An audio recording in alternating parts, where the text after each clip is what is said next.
বুধবার নতুন করে পরস্পরের উপর ক্ষেপণাস্ত্র হামলা চালিয়েছে ইরান ও ইসরায়েল। টানা 6 দিন ধরে চলতে থাকা এই সংঘাত থামার কোনো লক্ষণই দেখা যাচ্ছে না।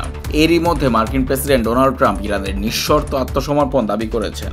ইসরায়েলি সামরিক বাহিনী জানায়, বুধবার ভোররাতের প্রথম 2 ঘন্টায় ইরান তাদের দিকে 2টি ব্যারেজে ক্ষেপণাস্ত্র নিক্ষেপ করেছে। তেল আবিব শহরের আকাশে বিস্ফোরণের শব্দ শোনা গেছে। ইসরায়েলি সেনাবাহিনী তেহরান সংলগ্ন এলাকাগুলোর বাসিন্দাদের নিরাপদে সরিয়ে নেওয়ার আহ্বান জানায়, যাতে তারা ইরানের সামরিক স্থাপনায় বিমান হামলা চালাতে পারে। ইরানের সংবাদ মাধ্যম জানায়, রাজধানী তেহরান ও পাশের কারাচ শহরে বিস্ফোরণের শব্দ শোনা গেছে। এরই মধ্যে মঙ্গলবার ডোনাল্ড ট্রাম্প সামাজিক যোগাযোগ মাধ্যমে লিখেছেন, যুক্তরাষ্ট্রের ধৈর্য ফুরিয়ে আসছে। তিনি জানান, আপাতত ইরানের সর্বোচ্চ নেতাকে হত্যার পরিকল্পনা নেই, তবে তার কথায় আগ্রাসী মনোভাব স্পষ্ট ছিল।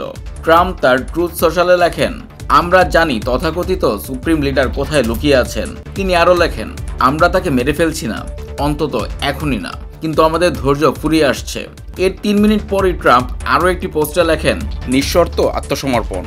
হোয়াইট হাউস জানায়, মঙ্গলবার ইসরায়েলের প্রধানমন্ত্রী বেনিয়ামিন নেতানিয়াহুর সঙ্গে ফোনে কথা বলেছেন ট্রাম্প। তবে ট্রাম্পের কথাবার্তায় ব্যর্থকতা ও অসঙ্গতি থাকায় সংকট ঘিরে অনিশ্চয়তা বেড়েছে। তিনি কখনো সামরিক হুমকি দিয়েছেন, আবার কখনো কূটনৈতিক বার্তা দিয়েছেন। তবে ট্রাম্পের বিদেশ নীতি নিয়ে এ ধরনের কথা আন্তর্জাতিক অঙ্গনে অনেকটাই পরিচিত।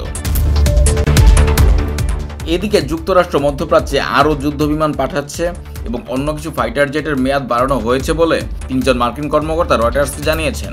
এখন পর্যন্ত যুক্তরাষ্ট্র শুধু প্রতিরক্ষামূলক ভূমিকা নিয়েছে, যার মাধ্যমে ইসরায়েলের উদ্দেশ্যে ছোড়া ইরানি ক্ষেপণাস্ত্র প্রতিহত করা হয়েছে।